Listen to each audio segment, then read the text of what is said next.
Welcome to the Talking Tradesman podcast.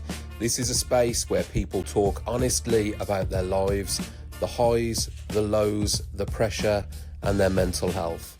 No scripts, no filters, no pretending. Hosted by me, Russell Payne. Let's talk. Welcome to the latest episode of the Talking Tradesman. An interesting one today. In the studio with me, I have Maxine. Max is a hypnotherapist, first hypnotherapist that I've spoken to. We're going to talk about hypnotherapy. We're also going to talk about the relevance of hypnotherapy and how that can potentially be utilised for people in the trades. So first of all, Max, thank you very much for giving up your time and coming up and sitting down with me today. How are you? I'm good, thank you. And thank you for having me. It's be a pleasure to be here. Pleasure is all mine. You are the first hypnotherapist in the studio. I'm intrigued about hypnotherapy myself. As I said to you pre-record, I'm very ignorant to it, really. I don't know a lot about it, which is a perfect position to be in for this conversation. Yeah. But first of all, before we get into it, I guess if you give yourself a bit of an introduction in terms of your business, where people can find you, how long you've been doing what you're doing, and then we'll jump in. Okay, so I'm Maxine Buckley. I'm a hypnotherapist and an NLP master. I know that makes me sound like a Jedi, but clearly I'm not. What does NLP stand for? NLP is neuro-linguistic programming. Okay. And I'm a master, which is the top. It can't, Black belt. Yeah, that's it. And a trainer, so I teach this stuff as well. So I teach hypnotherapy and some other bits and pieces. And I'm based in Billericay in Essex. But I'm also available on Zoom, so people can see me on Zoom. People don't realise that I can actually hypnotise them over Zoom. So I've had clients in Australia, New York, India, and France, Spain, all over. Wow. So if you can't get to Billericay in Essex, you can see me on Zoom. And how long have you been a hypnotherapist? About 9 years, just over 9 years. Okay. So, I'm a trainer for about 4. Amazing. Before we go any further, because I know I'm going to get in trouble, off camera again, we have Jack and Stick, Trademark Digital for all of your marketing needs, who have kindly brought Maxine up to the studio today. These guys are actually in the studio almost as much as me. So shout out to you guys. I've ticked that box. So, because I know Stick will be getting all anxious about me saying it. I've said it now. So we're done. Right. Anyway, back to the conversation in hand then, Maxine. Where I want to start is hypnotherapy. So what is it? How does it work? Why does it work? Okay, so if you imagine that your mind is like a big iceberg and the tip of the iceberg is the conscious mind, which is what we're in now where we're talking to each other. But the great big bit underneath is the subconscious mind. And the subconscious mind does everything for us. All of our beliefs come from there.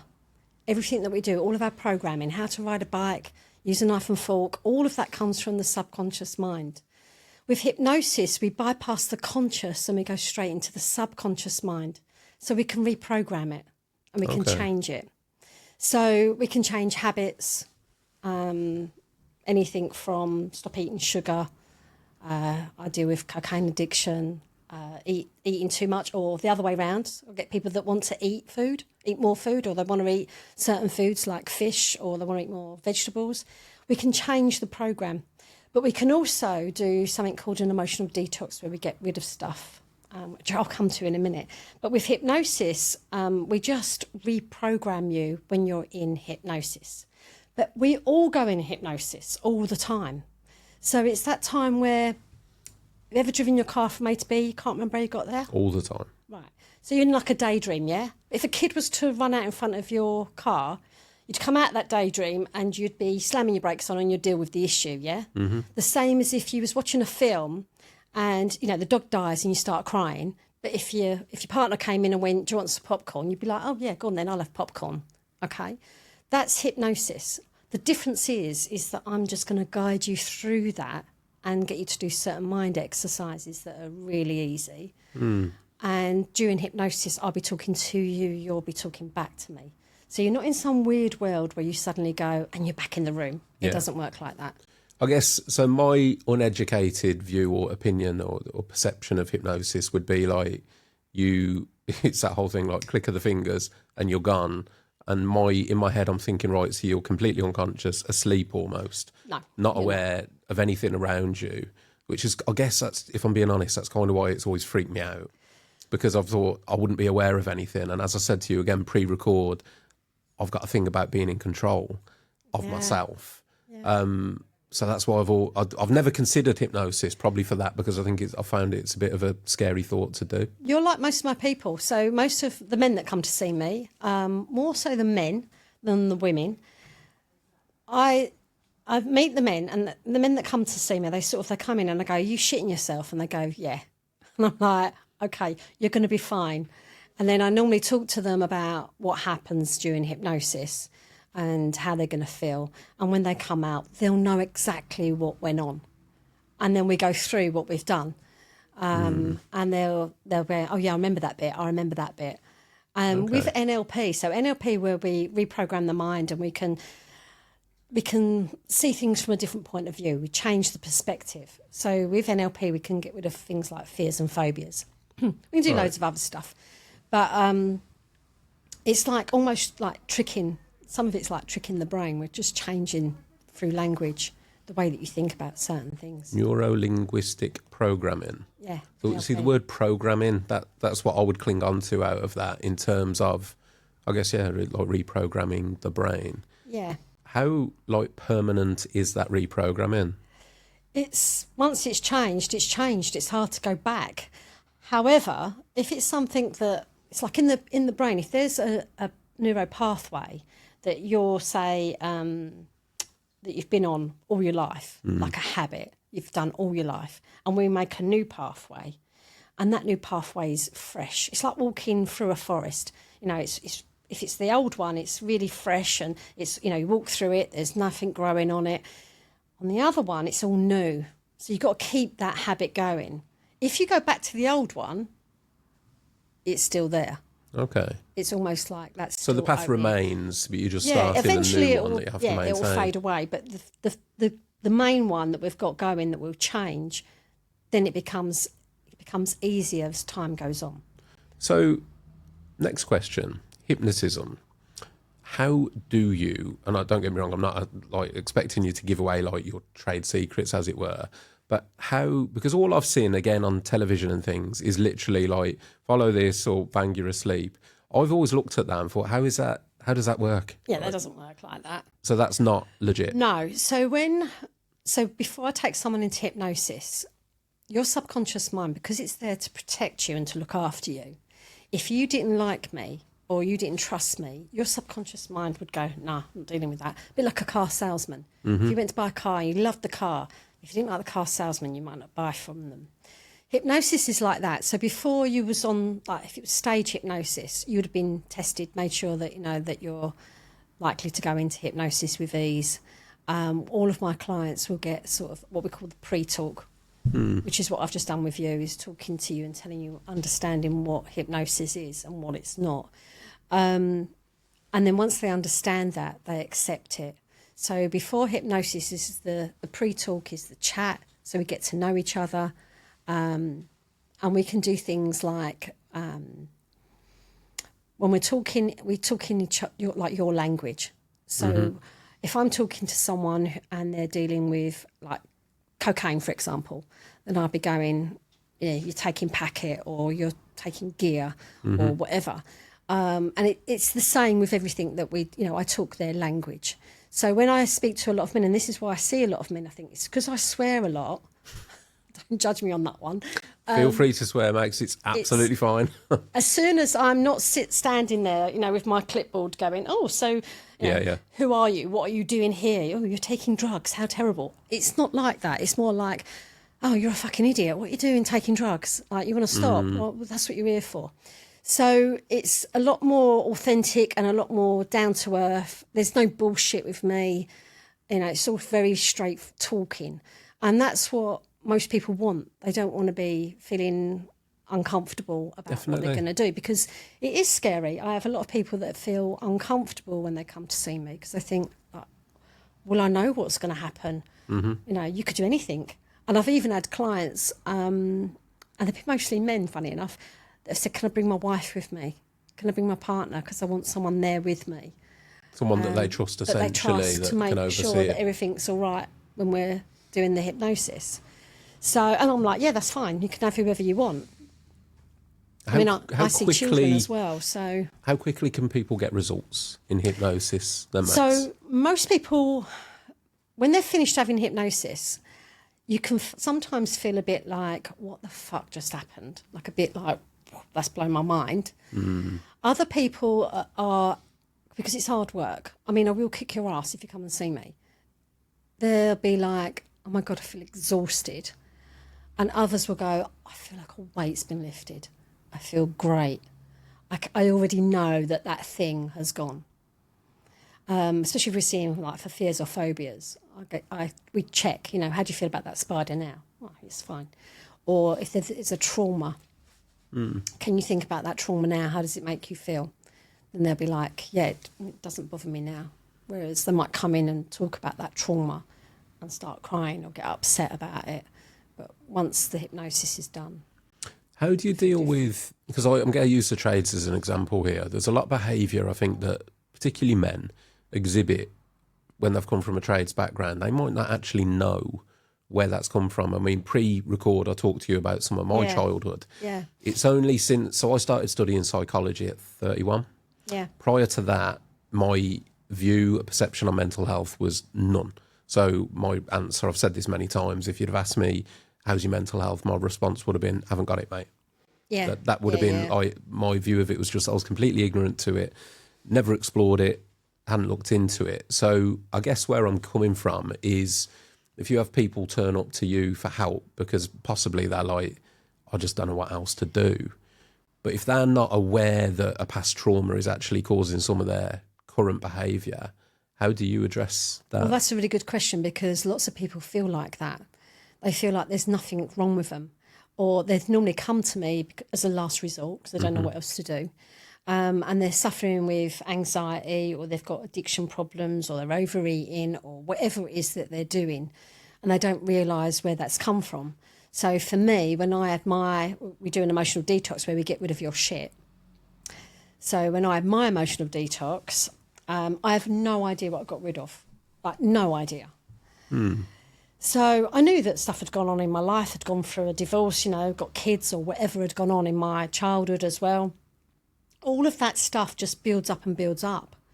And we're very much keep calm, carry on. I'll just put that to the side. I'll just get through this and I'll be all right. I'll just get through that and I'll be okay. Especially, British and the men especially, they'd be like, no, I'm all right. There's nothing wrong with me.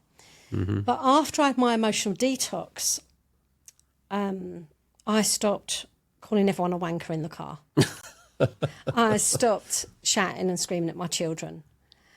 I was a lot calmer. I started to eat better. I slept better. I was more focused on my business. I was more confident. I was pushing myself out of my comfort zone with ease because I had an emotional detox, but no idea, absolutely no idea what I got rid of. And 99% of my clients don't know what they get rid of.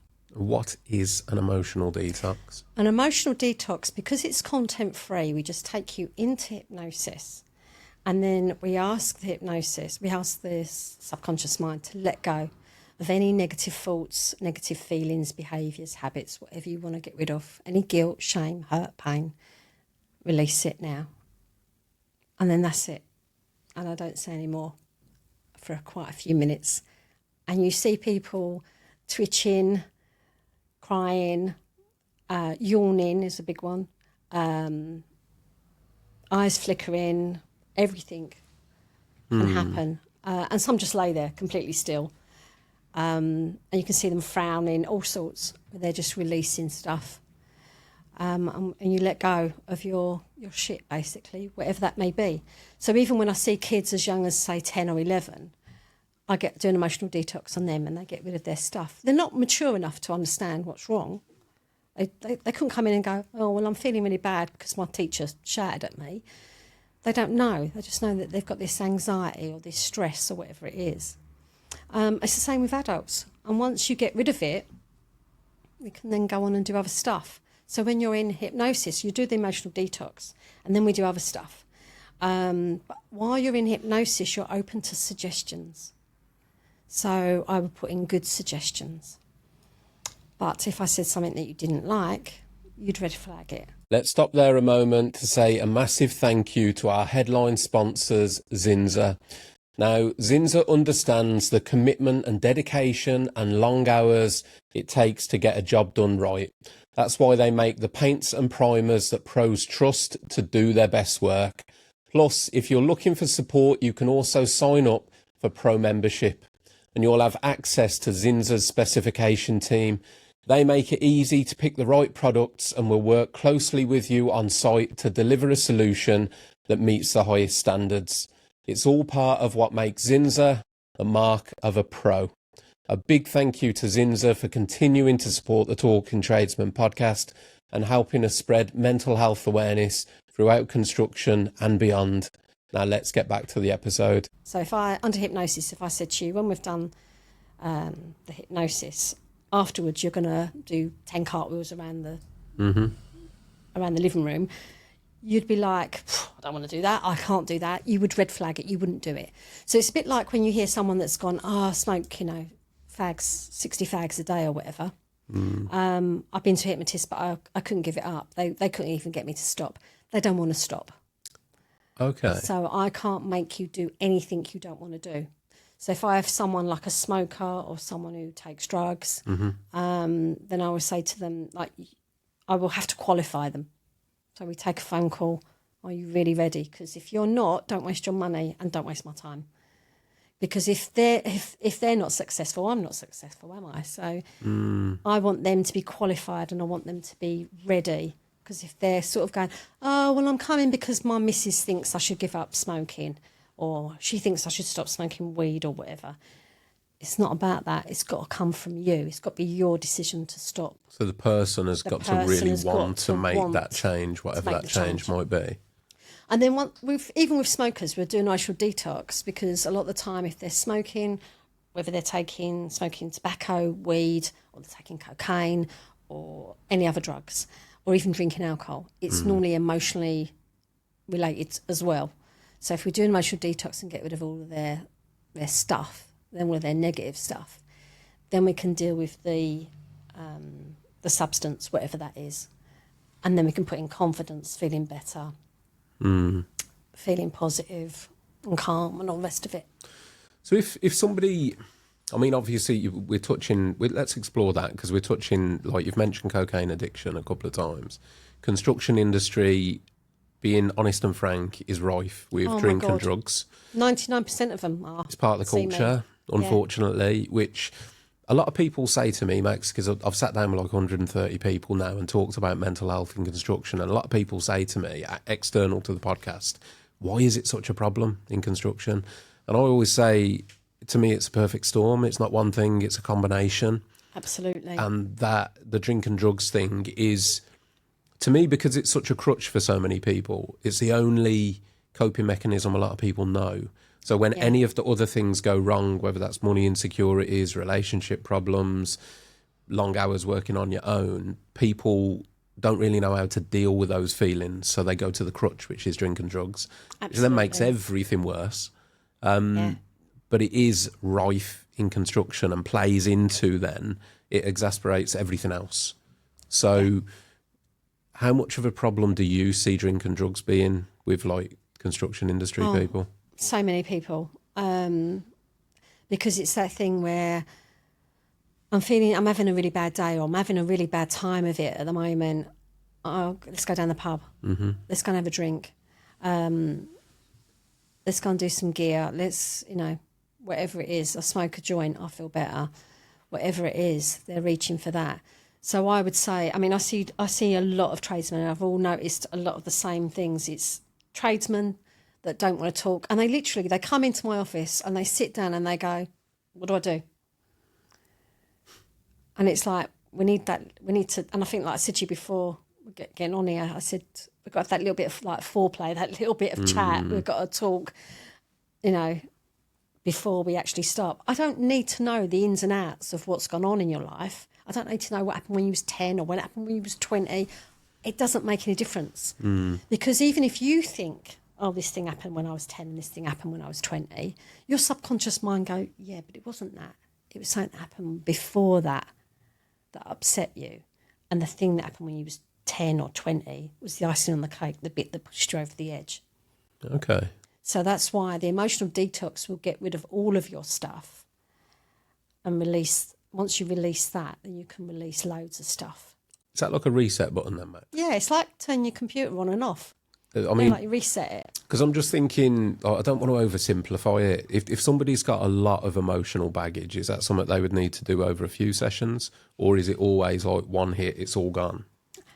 My sessions are quite long and quite intense. So one session and you'll notice a difference. Once you've had that one session, you might come back to me in 6 months' time. You might come back a year's time, depending on what you're coming for. Some people might see me in a month's time and go, I feel like I need to get rid of other stuff now. New stuff, basically. Yeah, because like for example, one of the a guy that come to see me, he came to see me because he was depressed and he'd had an injury and he wanted to kind of get his mojo back, if you like. So I helped him with that. But 3 months later, he was doing really well, doing really, really well. He split up with his wife. And of course, that came with a whole load of other stuff. So we dealt with that. And I think we're about 3 years later now, and about once a year or sometimes twice a year, he comes to see me and he goes, I just need an emotional detox, a reset, and then I can move on. So most people, they'll have one session, they might have two. If they're coming to see me for something like cocaine, they might need 3 or 4, but that'd be spread over time. But smokers, normally one. I normally give them one session, and then I say, you can have a top up within a couple of weeks, and we can just to iron out any issues. It's interesting. So it's not like therapy where you're like, right, I've got to see Max once a week. No. I won't part with you for that long. No, so it's not like therapy because, I mean, like seeing a counsellor has its place and it works for a lot of people. But we will talk at the beginning of the session. We will talk and we will have a chat and you might tell me stuff and that's fine. But you don't have to go into great detail about it. And then we do the hypnosis. Your mind will do all the work. Okay. And then you'll come out of it. And then we tend to say, let the dust settle. So we shake up a lot of stuff. And what happens is every night when you go to bed, your subconscious mind filters out all the stuff that you've done through the day. So with hypnosis, where we're shaking all that stuff up, it needs a few days to settle. So some people might leave me going, like I said, I feel absolutely exhausted from that. Or I feel, what the hell happened there? And then they might ring me in a few days' time and go, oh my God, I feel so much better.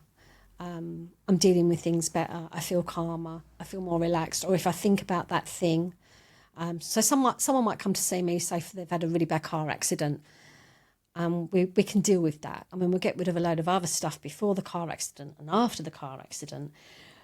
But if there's something there, like say, for example, they've got an image of the car accident, we can let go of that image.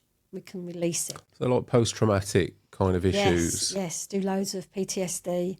So with back to NLP, neuro-linguistic programming, if you've got an image that you don't like, it's a very quick way. We could do it really quickly and get rid of it. Okay. So if fascinating. I'm just lining myself. I've got many images, to be fair, Max. Yeah, absolutely. Oh, yeah. So if you've got an image, you don't go into hypnosis for it. We can do it. I can do that with you now if you've got an image. I don't need to know what the image is. Yeah. I don't need to know what the image is. I don't need to know what it's about. Okay. I don't need to know nothing. As long as I know that you've got an image and you want to release it. Yeah, there's definitely an image. Okay, let's do that. Let's do that then. Stay tuned. Right. So, yeah. Okay, so how does that work? Have you got the image now in front of you? Mm-hmm. Okay. Is it in black and white or colour? Colour. Okay, can you make it black and white? Mm-hmm. Okay. Now what I want you to do is I want you to imagine it as if it's like on an iPad or something. I want you to pinch it and make it really small, like it's no bigger than your thumb now. Make it really small. Okay. And then I want you to spin it, not the way the sun comes up, but the way the sun goes down. I want you to spin it really fast.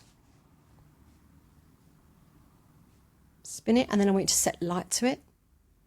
Watch it burn. So it's just ash.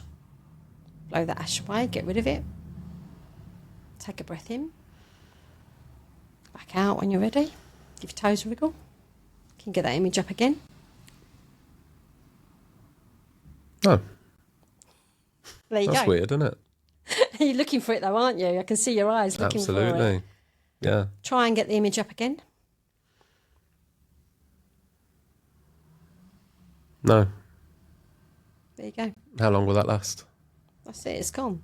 Why would you want to retrieve it? It's a very good point. You can try. Yeah. You can try to retrieve it. Looking for it again now, aren't you? That's 'Cause I blown can my see, mind. Yeah, I can see your eyes looking for it. So when we look Yeah. for something, we look a certain way to retrieve that information. Yeah. So if I said to you, I'm what did looking you that do way. last Christmas? There you go. You've done it I couldn't again. even, I couldn't even tell you what I did. Couldn't even tell you what I did yesterday.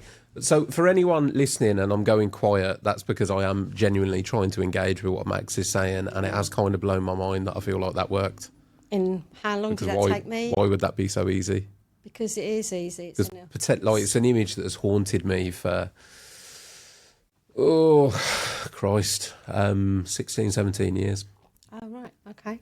Mm. So like I said, I don't know what the image was. I've no idea. I don't need to know. That's it. Fascinating. Like, I'm intrigued. I'm like really fascinated by psychology, the mind, the brain. Yeah. So I'm sat here now thinking, why would that work? How would that work? Yeah, you're doing overtime. Yeah. Most people do. I'm They a big sit there. overthinker as well, so I'll try and work all that out because it doesn't feel like that should be so easy. It's crazy, isn't it? I'm still trying to summon it back up. I know, because you now. keep looking for it. There I you can see go. you looking like trying to get that image back up. Yeah. Yeah, I know. Frightening. And now you're looking at me like, what the fuck have you I'm just looking. done? I'm now trying to stop myself looking for what I don't want to see anyway. No. Yeah, that's crazy. I'm gonna have to process this. She's a magician, so like it's kind of scary. So Yeah. that's a obviously that's a really nice way to get rid of an image, and lots of people have images that haunt them for years and years and years. So we can release them, and some people have images that make them feel uncomfortable. Yeah. So with all that- definitely. I mean, like a simple one would be, so if you've had a phone call, that terrible phone call that you got, that makes your stomach turn over, and you think about that, then we can release that feeling in the body. We release it, and then what we do is we transfer it from one side of the brain to the other. Okay, so I know that sounds a bit crazy. So what we do is, if you've got something that makes you feel really uncomfortable. I was just sorry. I'm smiling because I'm thinking I need to book a session with you. To be fair, I'm just gonna have to book this in. So if you have I'd call that like a live trauma. So if you think about something that happened to you and you get a feeling in your body from it, then what we do is we spike that emotion and then we kinetic shift it out. So the mind doesn't know the difference between reality and imagination. So when we take that, so say for example, you had a feeling in your chest, then I would say to you, what colour is that feeling in your chest? And then you would say like black or whatever. And I go, okay, should we shift that colour out? Should we shift that feeling out? And I have to get permission from you, because you might say, no, I want to hold on to it. You won't, but we'll push that colour out. So I might say to you, take a breath in, we're going to push that colour all the way up and it's going to go out to the top of your head now. And let it go. And we do that a few times with your breath and you release it. And then I say, how's that feeling in the chest now? And you'll say, yeah, it feels much better. It's gone. And then I'll say something like, what's your telephone number backwards? Or tell me your postcode backwards. And you'll go, like just what you did, what you're on about. So what happens there is, loosely speaking, you've got two sides of the brain, the emotional side and the intellectual side. If there's conflict between the two, the emotional side will always win. So when that's kicking off in the chest, the emotional side's going 10 to the dozen. I don't like it, makes me feel uncomfortable, makes me feel anxious. Push that up, push it out of the way. And then I say, what's your telephone number backwards? You're going, what the fuck? You switch over to the intellectual side to retrieve the numbers collapse in the emotion. You still know what happened, but it's not emotional anymore. It's not hurting you anymore. Okay. So it's like you were in the fire getting burnt. Now you've stepped out. You know it's hot in there. You don't want to go back in there. Yeah. And we shift it up. And that's how we get rid of trauma. Yeah, so I've heard trauma described in the past as like when you go through a traumatic event, that event gets like crystallized in your brain, your memory, whatever it might be, and it freezes, and all the emotions attached to that at that time are there. So when you get triggered by something that reminds you of that trauma, it's like going back to that point, that time, and the feelings still feel exactly how they did. So I guess from your description there, essentially what you're doing is removing that, say, crystallized trauma. Would that be accurate? Yeah, so if there's an emotion attached to that trauma, we can release that emotion. We can release that and let that go. However, with trauma, when we open up that memory or that trauma again, we can also change that. Does that make sense? So we can open it up again, and it can change to something else. We're contaminating it. Okay. So it can change over time. Interesting. It's fascinating. I'm struggling to remember that I'm on a podcast here and I've got to talk because I'm sat here like internally the cogs are going. I can see your face going like, because you're like one of my clients are like that. We start talking and what we're going to do and how we're going to do stuff, and they're sitting there going, right, yeah. This is what I need to do. This is what I need to get rid of. I still can't get over the whole image thing, to be honest with you, Max. That something so simple could potentially less than a minute get rid of it. Potentially do that, which is terrifying to think that I sat with that for so long. Yeah, I could have done that over the phone. Yeah, but again, it comes down to like, particularly again as men. And listen, when I say about men and women, it's never to like raise one above the other or say that women don't struggle. Obviously they do, but men in construction there's a lot of us that are a certain type. There's the sort of like alpha male. Absolutely. Weak, being vulnerable is weak. That kind of man up generation. The way that we deal with things, the way that I've always dealt with things is to bury them. Lock it away. For somebody that talks about mental health all the time, my own coping mechanisms are pretty much stick it in a box, lock it up, put a key in, and keep that lid on the box at all costs. And I'm in two minds on whether that's actually the right or wrong thing to do, because there's people that say you have to explore it all, and then there's another part of me going, but if I'm okay now, why do I need to? I agree with you. I don't think, if it's not bothering you, don't open it. If you feel comfortable and you know that shit's gone on and I don't want to deal with it, that's fine. But if it's affecting you and it's causing you anxiety, it's causing you stress or pain or whatever it's doing, or eating disorders or drinking or whatever, then maybe you want to address it and you want to get rid of it. But most of the tradesmen that come to see me are like you. They don't really want to discuss it. They think mental health. I've had men that have come to see me and they go, mental health, that's a load of bollocks. I don't believe in that. I go, well, okay. But they've come to me because they're desperate. They're at the end of their tether. They don't know where else to go. They don't want to go and talk to a counsellor because they don't want to. They find it hard to talk. Yeah. Some men come in and they'll suddenly like blurt everything out. But most will come in and most tradesmen, in my experience, just sort of sit there going, right, what do I need to do? And it's then when they come to see me, they normally come to see me because they've got a drinking problem or they're on the gear, they're on the coke. Yeah. And if they're on the gear or on the coke, they come for that reason. And then I say to them, but to get rid of that, you need to have an emotional detox. You need to get rid of your shit. So everyone that sees me will have an emotional detox. We'll get rid of their stuff, whether they're a child, teenager, woman. So it's like wiping the slate clean, essentially, before you start to do any work. That's exactly it. We're just wiping the slate clean, stopping it, and then putting in the good stuff, feeling better, feeling calmer, or whatever it is that you want. It's your mind, your body. You have what you like. You just tell me what you want to achieve, and then I program you to do that. It's a really important message, to be fair, Max, because, again, we mentioned this pre-record, but one of the biggest problems is because a lot of people don't want to talk about their traumas and that they want to keep that lid on the box. So to hear you say that actually that's fine, you don't have to sit there and sort of like disclose to you this is what happened, this is, you know, all this stuff that you can do it without that. It, isn't it? Because when you open back up that trauma, you're contaminating it. So every time you talk about it, you could be changing it. So you're talking about it again, you're bringing up all those emotions again.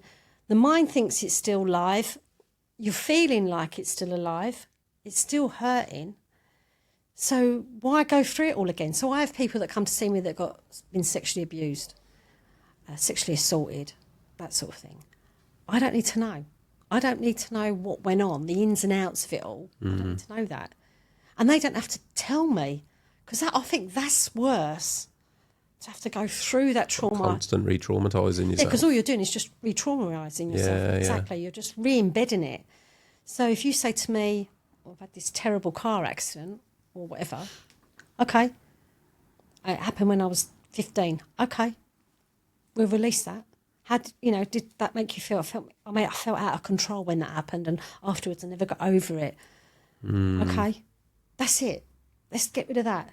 But it won't be, like I said, it won't be just that. It'll be whatever happened before the car accident, leading up to the car accident, after the car accident, the injuries, whatever else happened.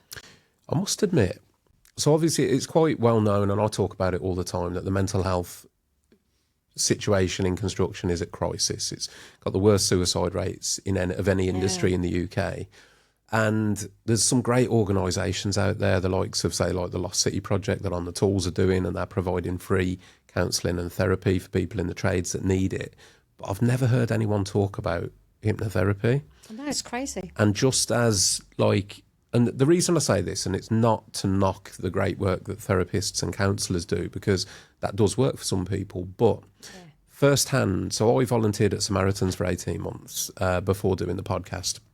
And one of the things we used to get calls from quite often were people that had just come out of a counselling or therapy session, because it was almost like they'd been encouraged to rip the bandage off and talk about their traumas. Yeah. And then it was like, okay, right, it's 1 o'clock now, so time's up. Off you go. I'll see you next week.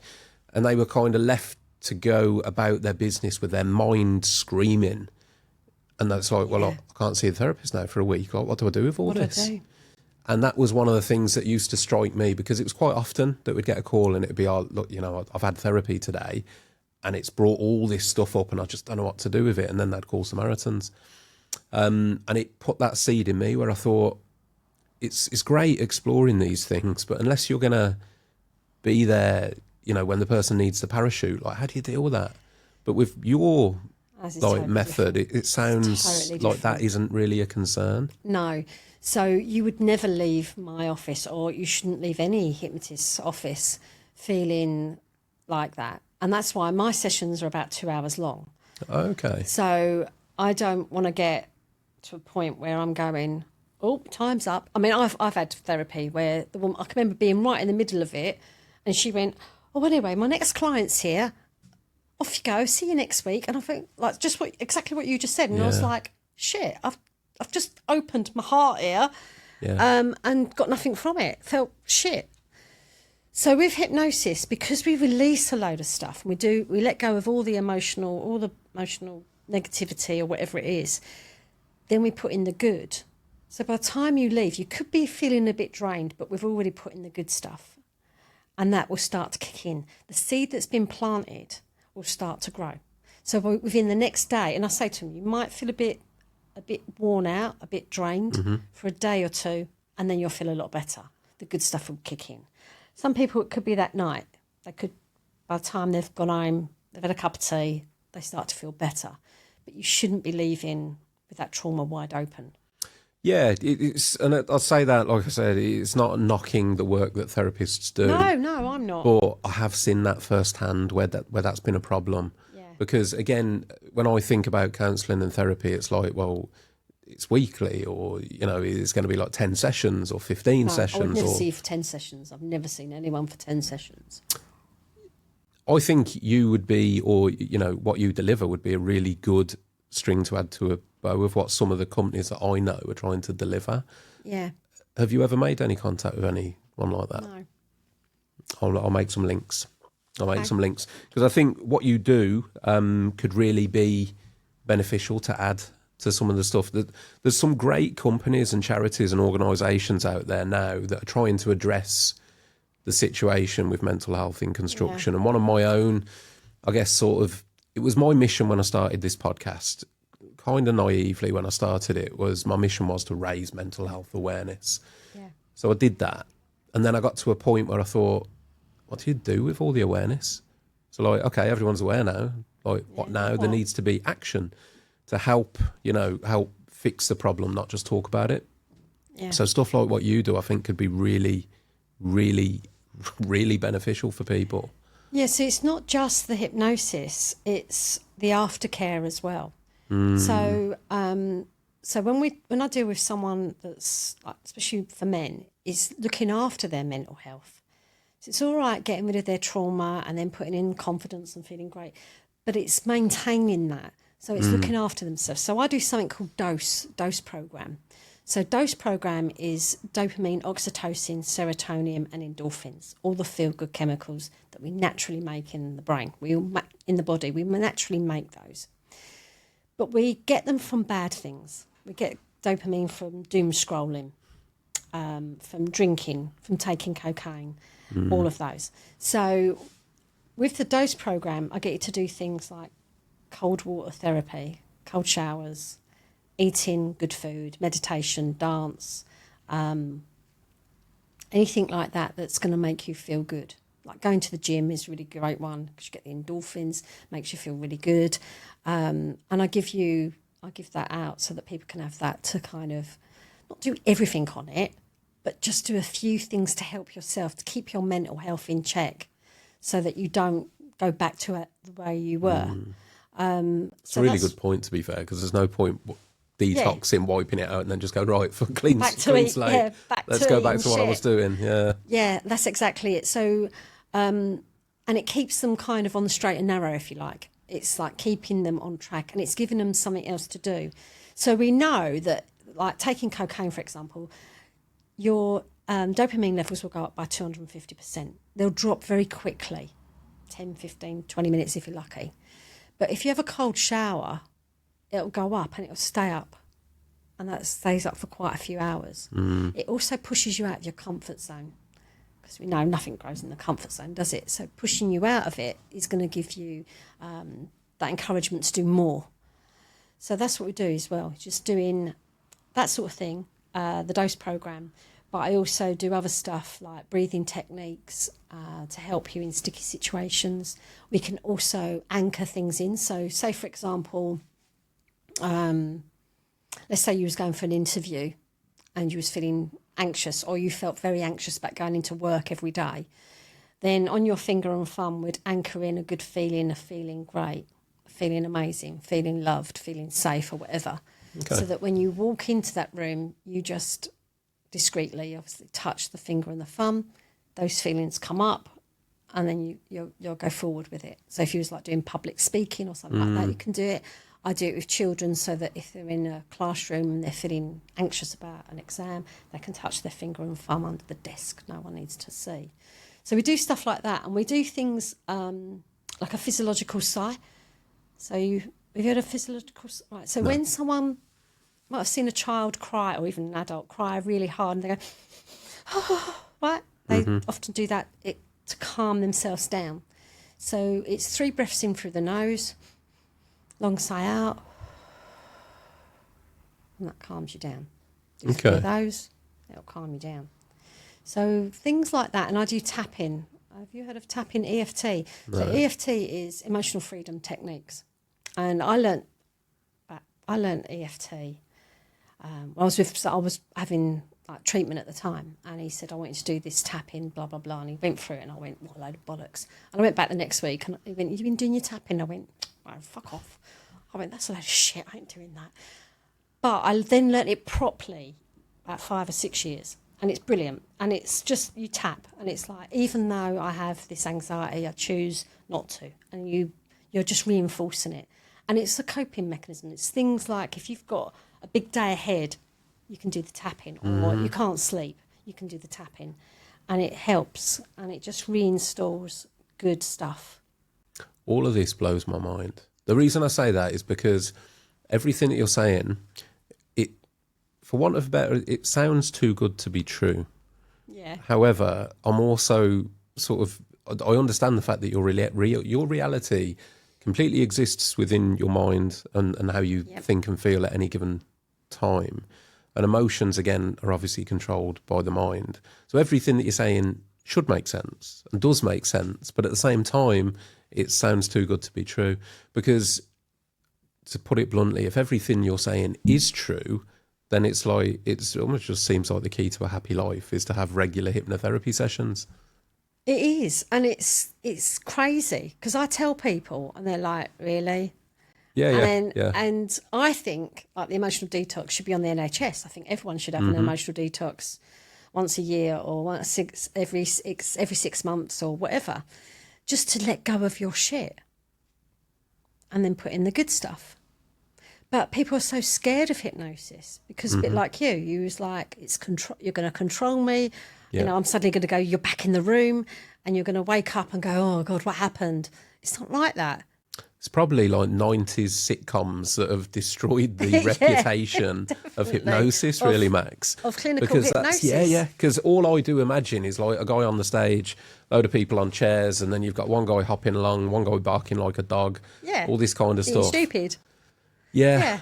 I mean, and I've been out with hypnotists that have done that. You know, I've been out when we've been out drinking and, you know, 1 minute I'm standing there and the next minute I've got my hand in there right up high because the hypnotist is saying to me, the more you love your children, the higher your hand's going to get. And in the end, I'm sitting there with my hand right up in the air. And then he went, and open your eyes. And I just went, oh, I felt really stupid. You know, I was a bit like, oh, what am I doing? I've got my hand in the air. See, that freaks me out. I won't like that because, again, to me, that's like, so it's almost like with the power, like, like you have a lot of power as a hypnotherapist.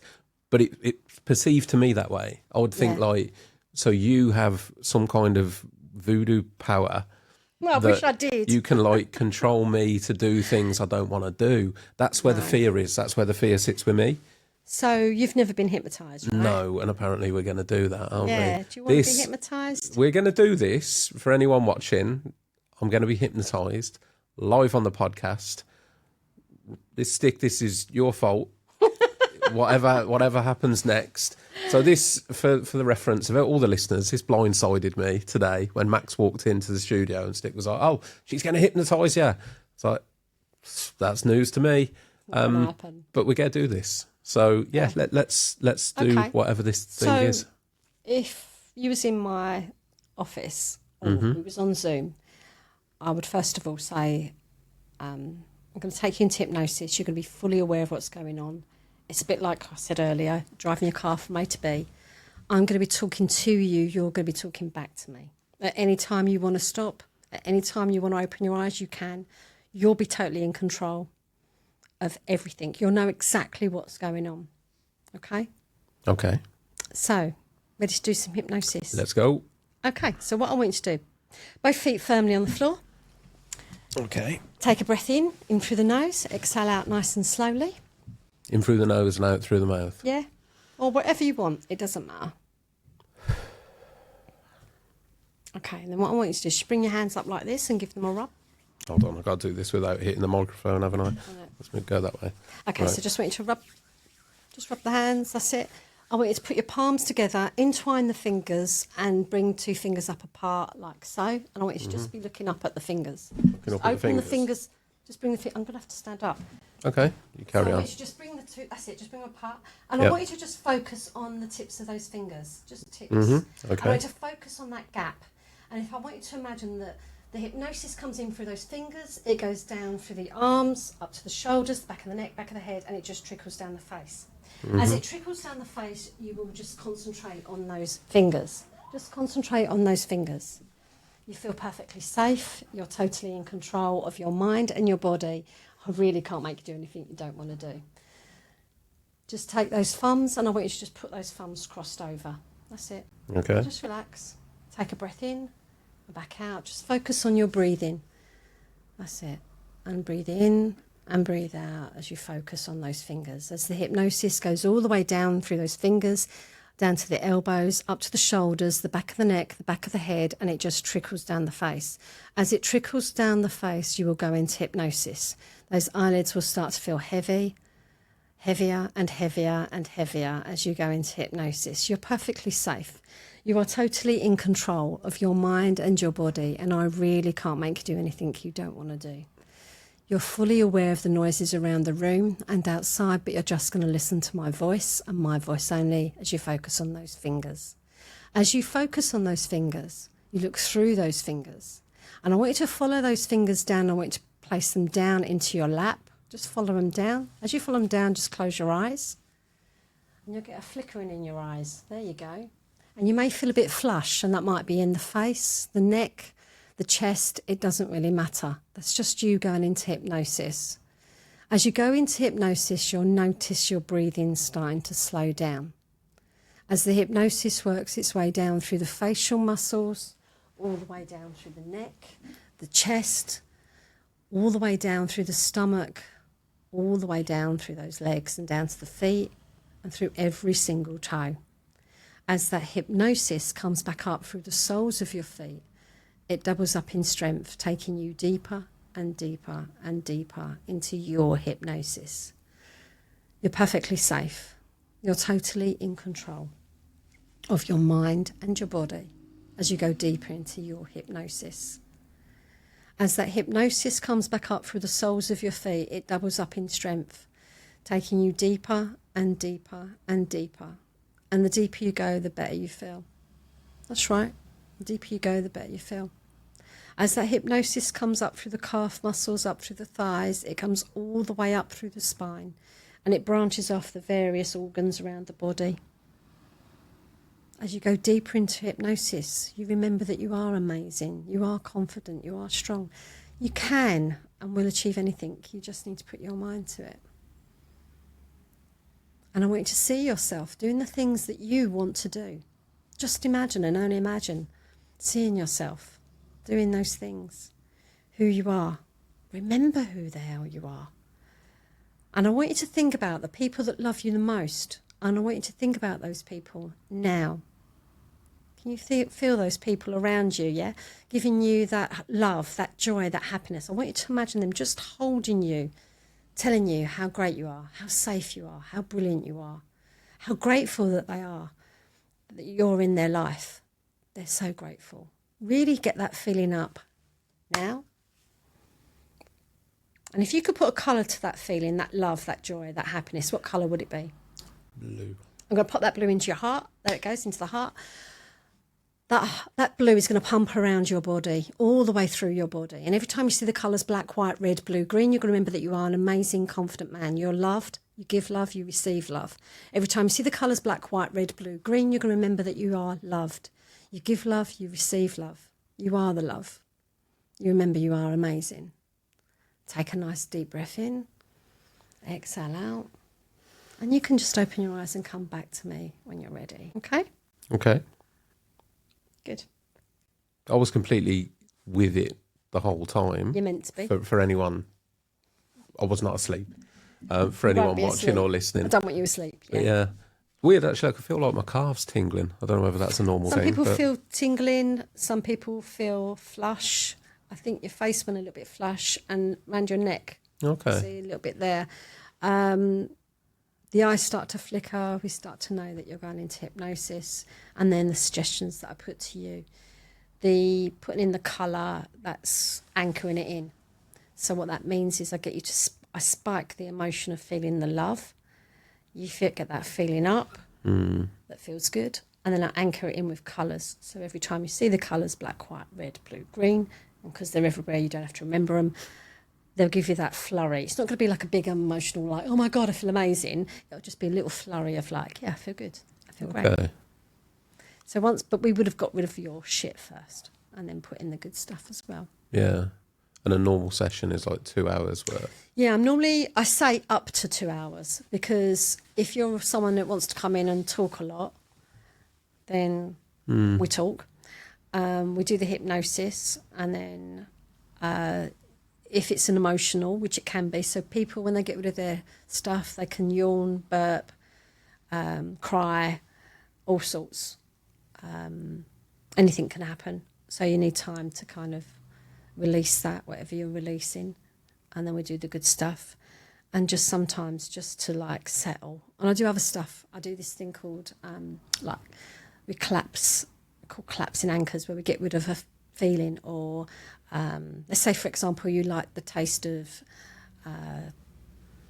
chocolate, but you didn't want to you didn't want to eat any more chocolate. Then we could anchor that feeling of what the chocolate does for you on one hand, and then on the other hand we stack bad anchors. So that'll be smelling of dog shit, or sick, or something like that, and we collapse the feeling out so you don't want to eat it.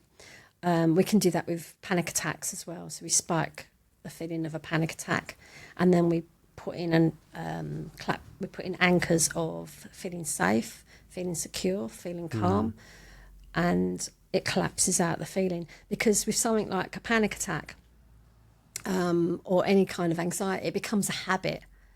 I always get anxious first thing in the morning. I always get anxious before I go to bed. I get anxious before I go to work. It becomes a habit. So when we break that habit, we can break it and make you feel differently about it.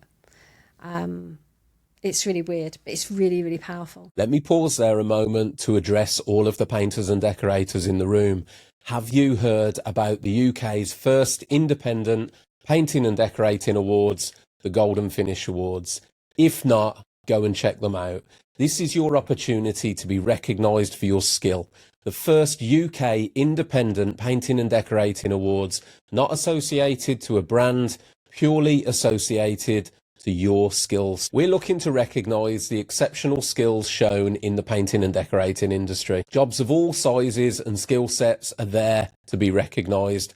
Check out the categories we've got on offer. There are 25 different categories within painting and decorating that you can get involved in. Check out the website at www.gfawards.co.uk and you'll see all of the categories that you can enter. And get ready for what is going to be the painting and decorating industry's event of the year for 2026. Now let's get back to the episode.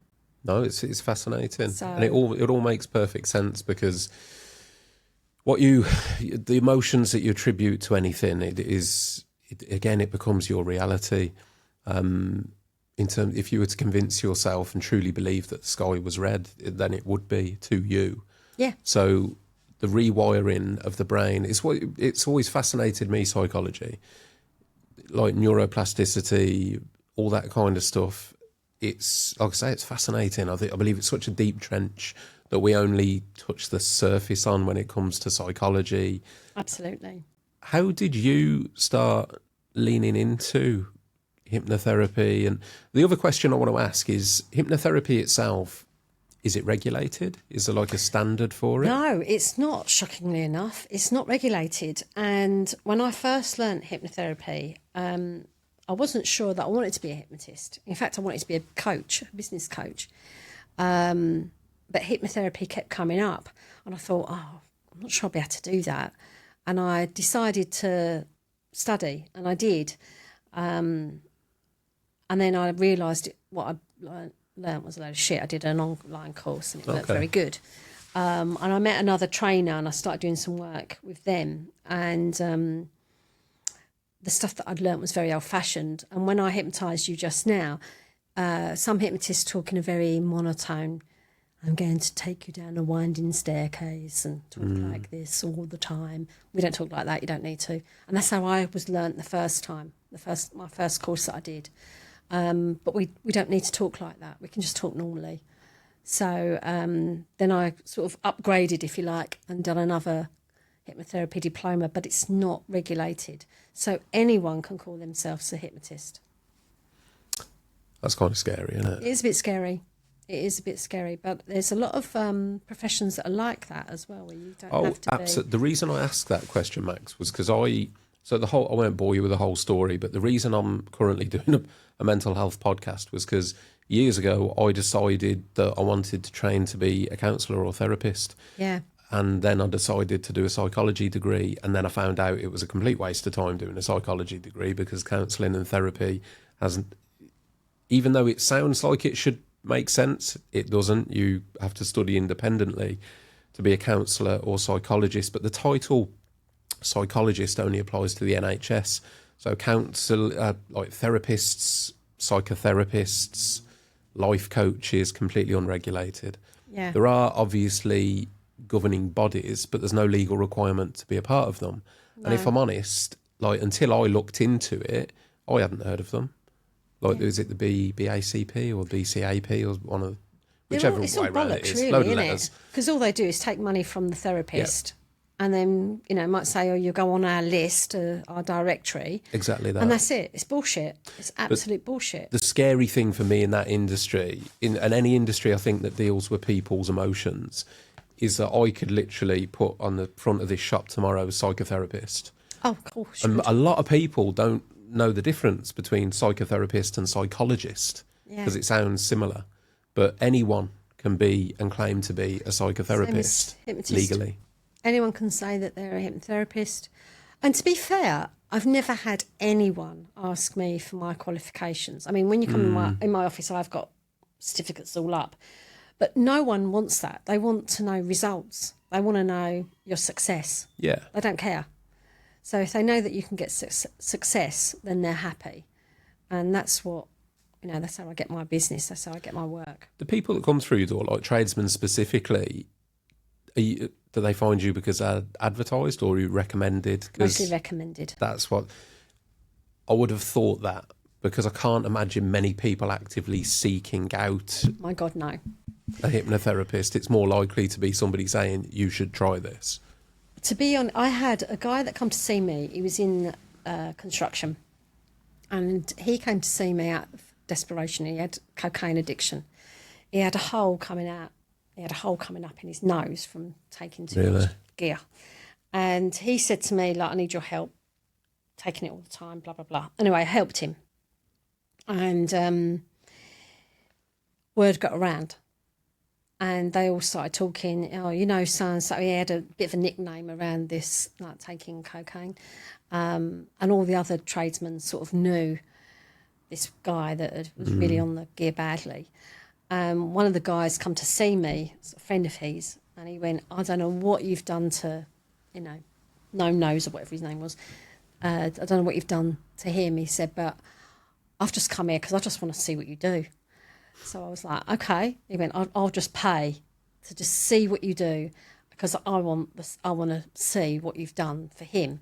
So I was like, okay. We did some hypnosis, and afterwards he said to me, I went in hypnosis, and I went, okay. And then I said to him, how long do you think he was in hypnosis for?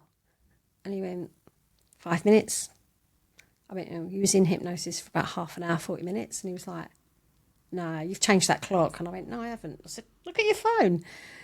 And he was like, okay. And then he stood there and he went, no, it's a load of shit. I went, okay. And then off he went, and that was that. And a few days later, a week later, he rang me up. He went, I don't know what you've done to me. He went, but I've stopped drinking. I've stopped taking cocaine. He went, I feel better. He went, my missus loves me. Kids like me. And then his wife rang me, and she was like, I don't know what you've done to my husband. She went, but thank you. And then he sent me, I kid you not, about 15 clients. It was crazy. That's beautiful, though.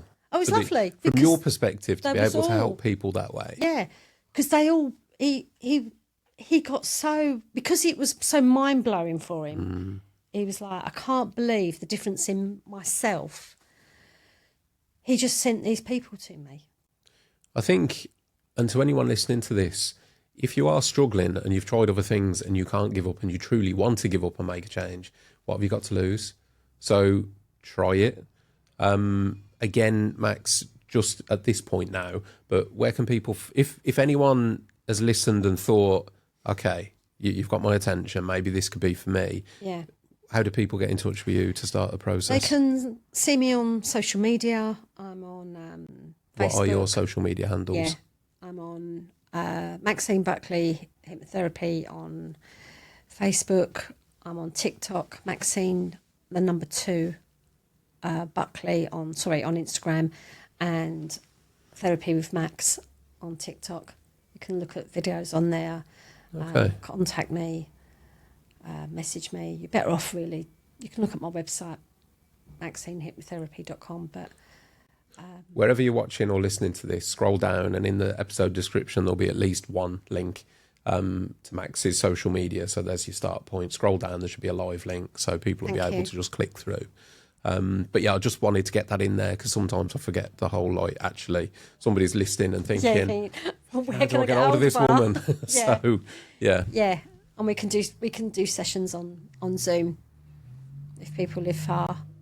Yeah, well, exactly. I mean, the industry, I mean, obviously your services apply to everyone, but the construction industry, it's huge and it's struggling in so many ways. And one of the good things is a lot of people are actually earning decent money there now. So there is expendable money, which is currently going on things like Packet.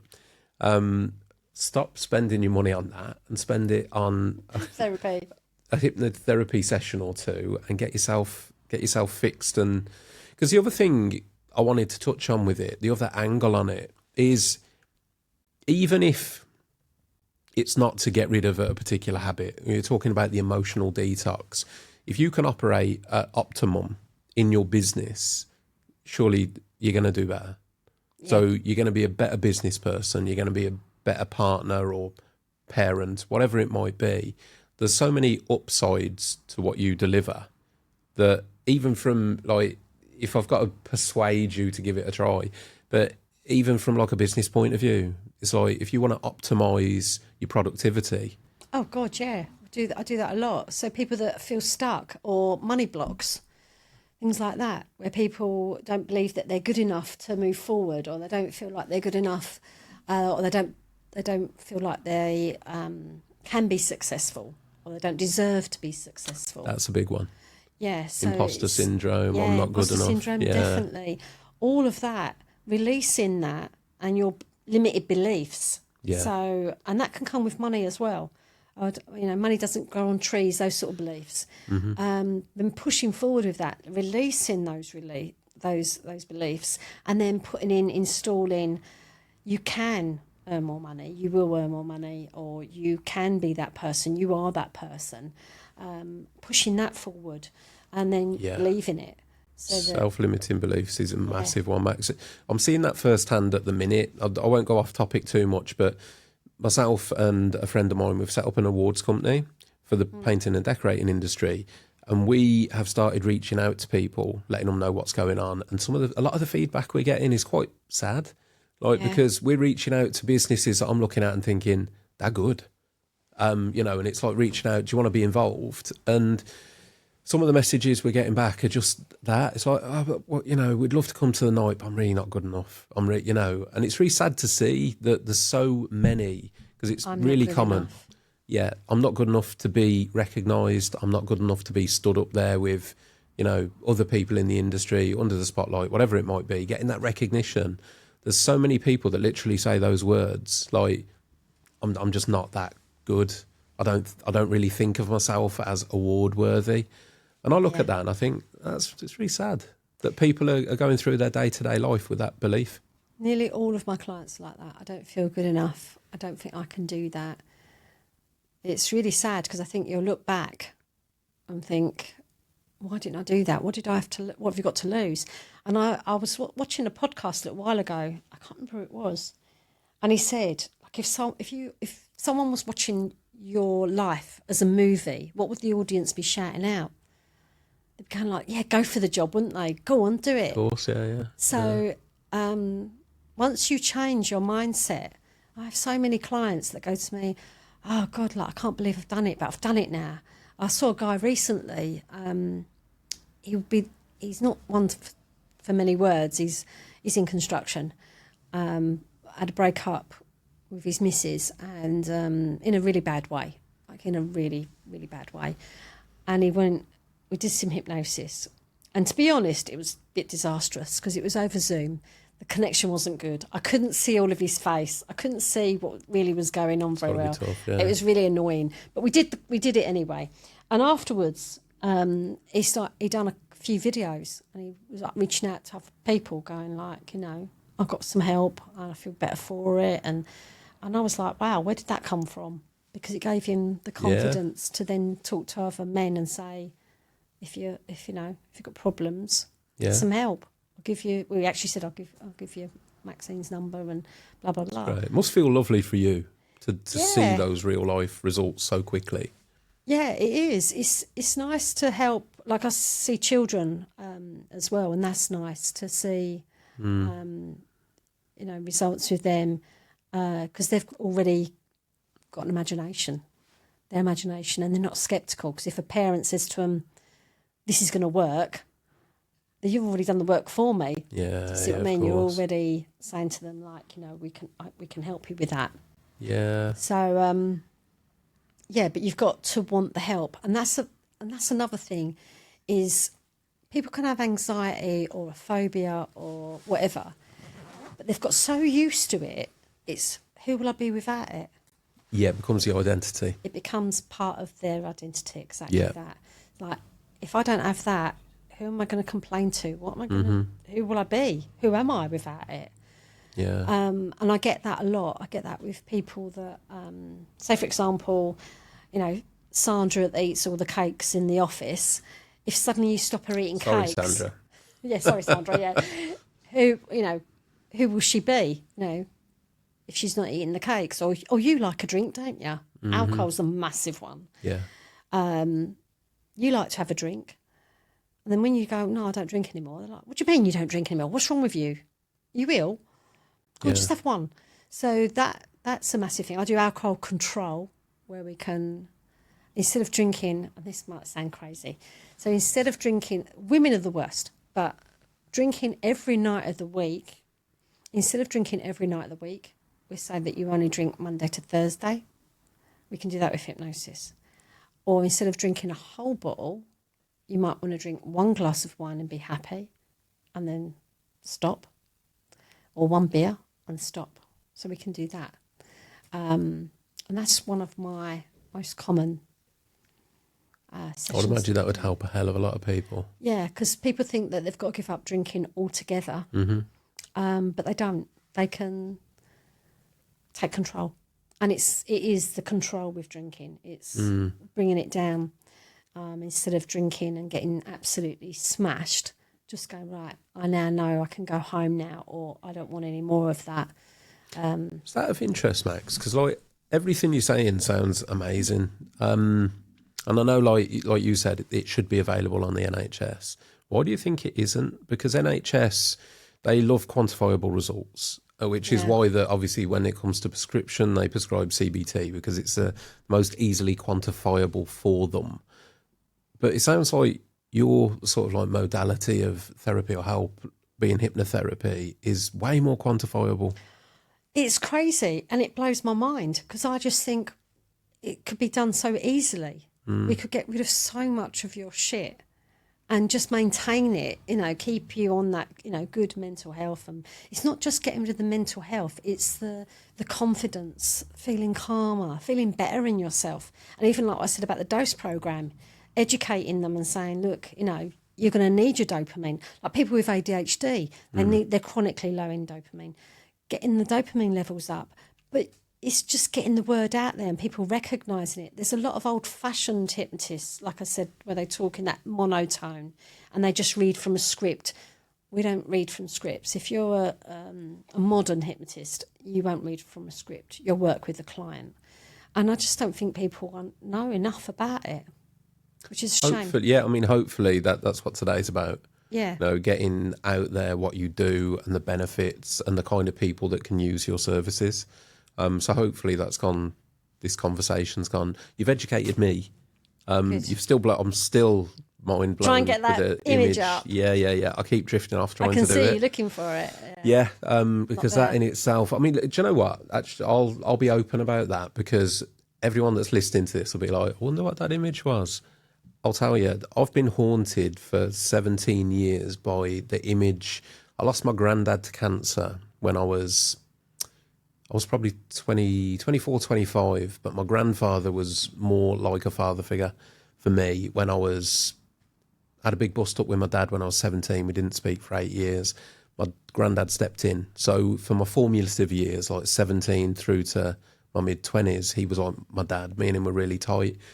He set me up in business. We worked together and lost him to cancer. And it was like a 3-month thing. He was super fit and healthy, went downhill very quickly and ended up in a hospice. And out of all his grandkids, I was the only one that went to the hospice to visit him. Not because the others didn't want to, but they were asked to stay away, basically, because he deteriorated physically so quickly. And I've got that image, or had that image burnt into my mind, and it haunted me for years.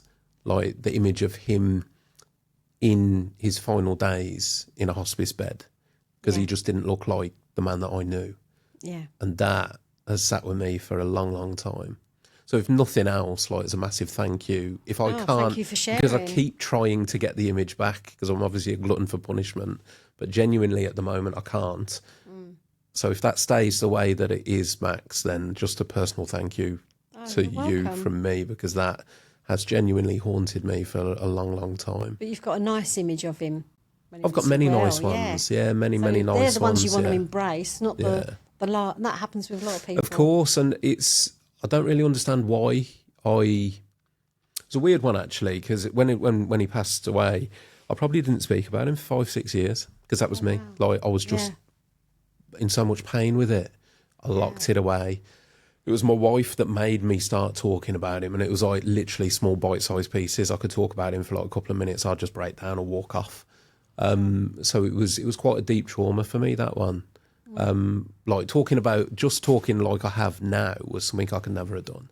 Right. But for some reason, that image, I've said to people before, it's like, I don't regret going to see him there, but I wish I could get that fucking image out of my head. And I've said that to family members, like it was like it was burnt into my brain somewhere, So, like I say, less than a minute it went. If that stays away, then from the bottom of my heart, I'd thank you for that. Good, that's nice. Thanks for sharing it. Well, yeah, it's one of those things where I kind of feel like I need to, just because, obviously to let you know, but also, I'm sat here all the time saying let's talk. So I've got to preach. I've got to do what I preach, and sort of, if I'm going to try and encourage people and men to open up, I've got to do the same myself. I've got to lead by some sort of example. So yeah, but from a therapist's point of view, I didn't need to know. So I appreciate that. If it was an image that you didn't want to discuss with me, or you felt uncomfortable to discuss with me, that's fine. Most people will tell me, they'll say, I normally do that when they're in hypnosis as well, but they might say to me afterwards, that image, I still can't find that. And I go, that's okay, it's gone now. And once they've released it, they feel so much better, because it's like haunting them. It's weird, like, if I'm being completely honest now, so I'm trying to pull the image back. I can still see the bed. Yeah. But I can't see him. Okay.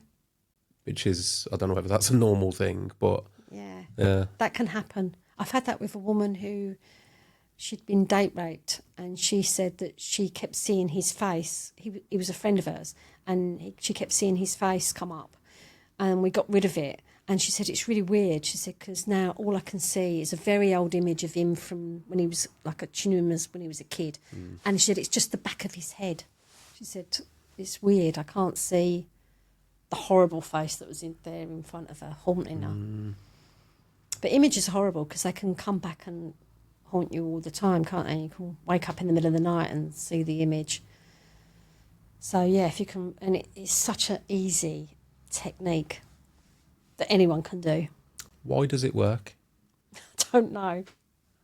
We just release it and it just goes. I guess there's got to be, it's almost like your brain is like a supercomputer, isn't it? So somewhere in there's a memory bank with images and pictures, and finding out the delete button is, it's that's a fucking superpower in my case.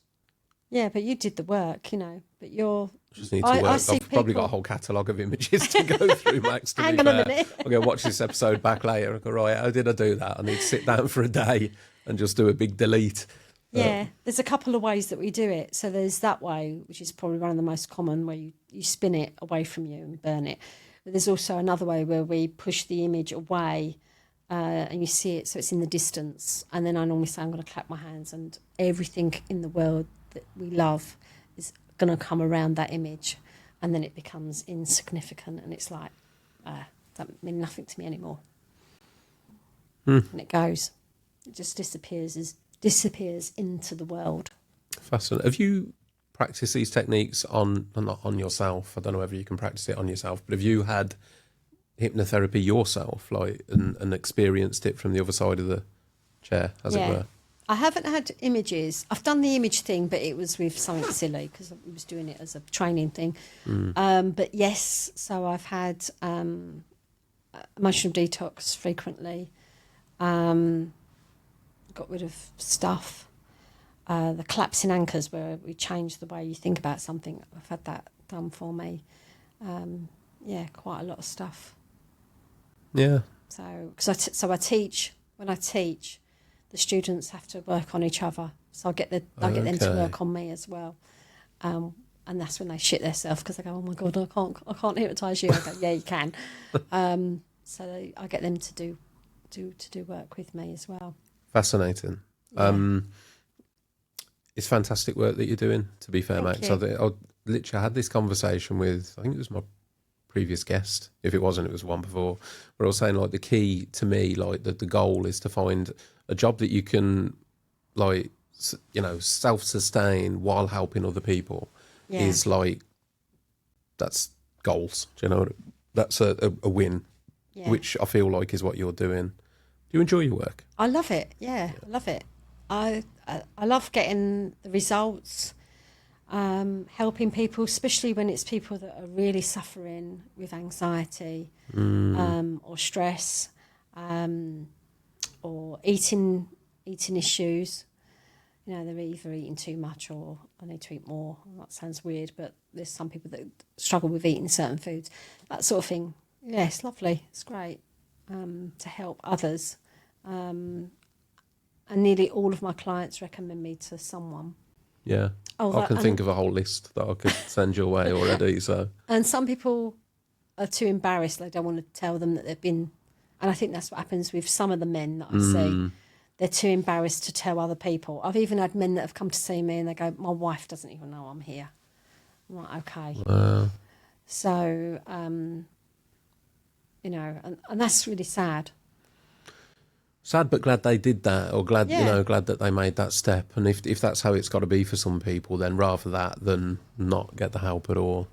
Yeah, it's admitting that they want help is the first step. Yeah. And when they make that phone call to me, that's where the work's done, really. That's where I'm saying to them, well, we're going to do this, we can do that, I can help you with this.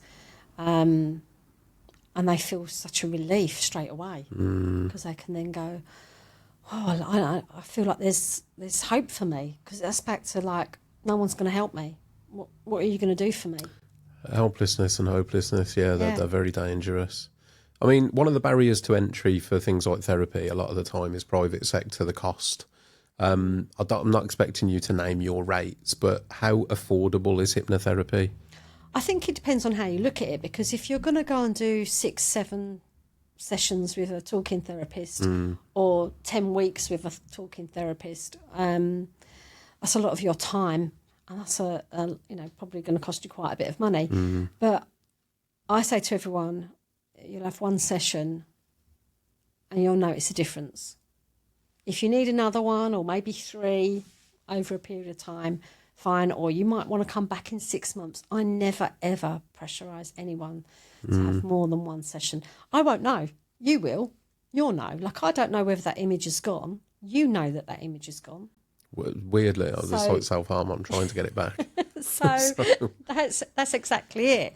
So you might say to me, right, like you said, I've got other images that I want to get rid of. And some of those images might have emotions attached to them.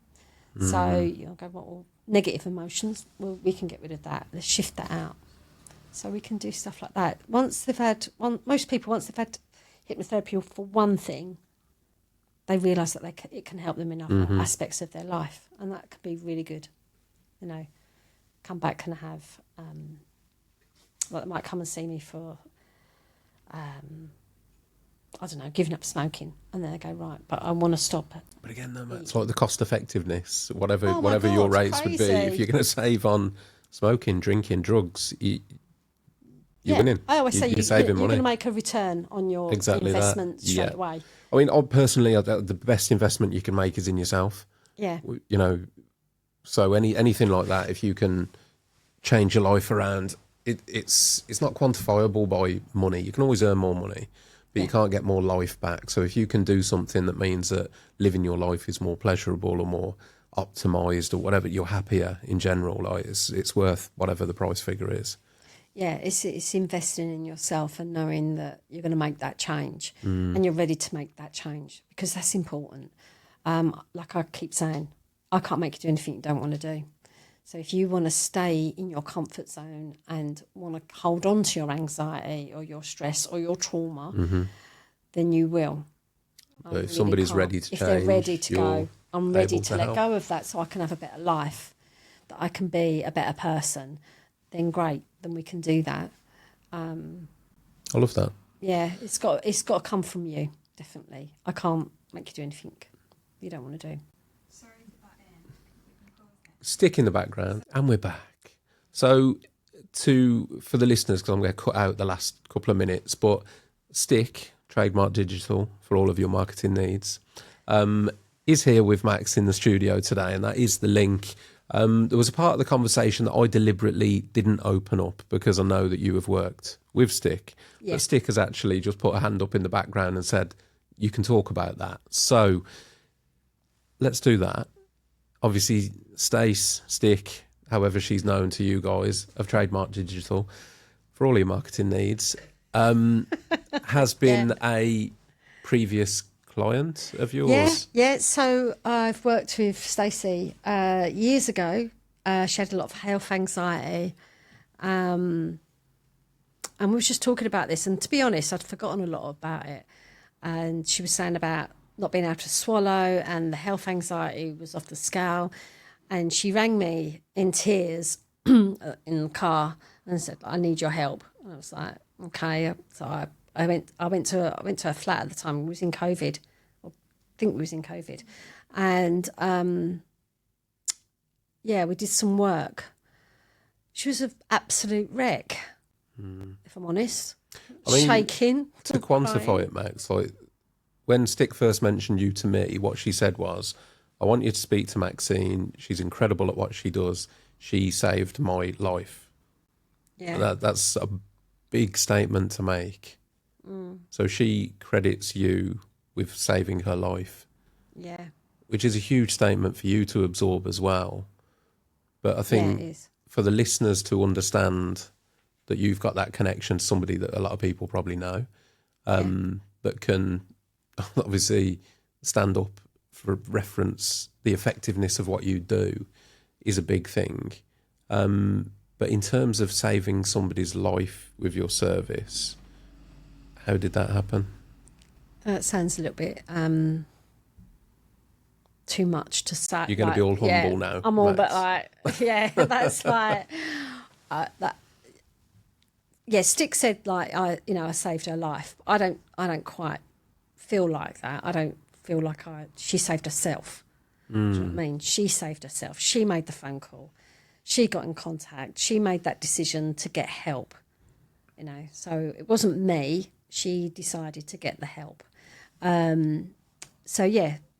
We did some work and we changed. And there was a lot of emotional eating and a lot of worry. I mean, at the time, she wouldn't even go into the local high street. She just wasn't up to going out the house. Like, she wouldn't go out the house.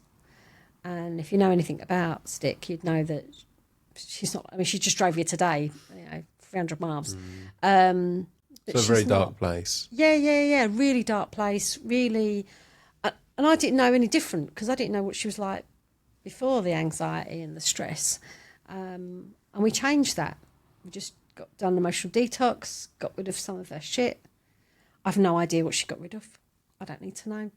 And then we put in the confidence, feeling good, feeling better in herself. Did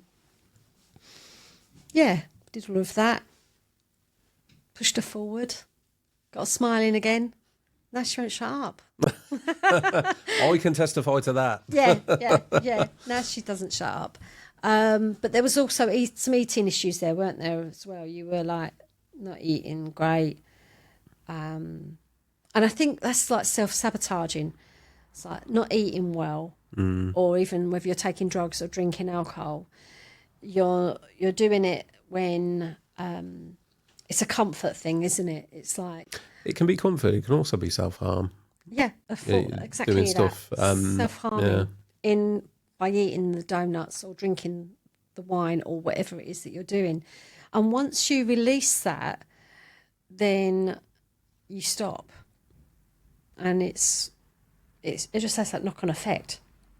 And sometimes you don't need to put in about the eating issue. Just by having an emotional detox can be enough. Takes away the cause. Yeah, which is what happened with me. I stopped eating the shit. And I didn't need it anymore because it was a comfort. It was like, I've had a bad day, I'll have a donut. Oh, I've had a good day, I'll have a donut. You know, whatever day I had, I need a donut. So it was the bullshit I was telling myself. And it's the same with like stick. It was like you're eating shit because it makes you feel better. That gives you that dopamine kick. And stick is ADHD. So she's chronically low in dopamine anyway. So the sugar was giving her the dopamine. But she didn't need to get it from there. You can get it from somewhere else. So putting in, other suggestions and making her feel more confident, and that she didn't need to eat the sugar, or she didn't need to eat the rubbish, and to eat healthier and to look after herself. And that was a lot to do with the future as well, because if you carry on abusing your body in that way, whether that's alcohol, sugar, drugs or whatever you're doing, it will catch up with you at some point, and then that affects your children. Do you want them to see you in that state and thinking that it's okay for you because you eat donuts to comfort yourself? What are you saying to your kids? What are you telling them? And same with like if you're living with someone who's an alcoholic, if they're drinking all the time. My ex-husband's an alcoholic, and him drinking was like that. Well, again, Max, I think it was an important thing to bring into relevance, I guess, because people that watch this that might be looking at you and thinking that maybe you're a bit of an unknown. You're not. No. Stace, Trademark Digital, I'm not saying the rest. Trademark Digital has used your services, sung the highest of praises. As I say, I don't think, whether you want to accept it or not, it doesn't get much higher than Saved My Life. So again, I've also been told that if you reach out to Trademark, you'll also be able to get hold of Max through those guys. So I think at this point, I just want to say a massive thank you for your time. Oh, you're welcome. Travelling It's or been a pleasure. potentially removing, you see, I'm saying potentially because I'm still pessimistic. Because you don't believe it. Potentially removing an image from me. It's been fascinating. It's been fascinating. You've left me with a lot to think about. I would strongly encourage people, if you are listening, you're struggling, you've tried other things, what have you got to lose? What have you got to lose? Potentially, you've got a hell of a lot to gain. Look into hypnotherapy. It's something that has intrigued me.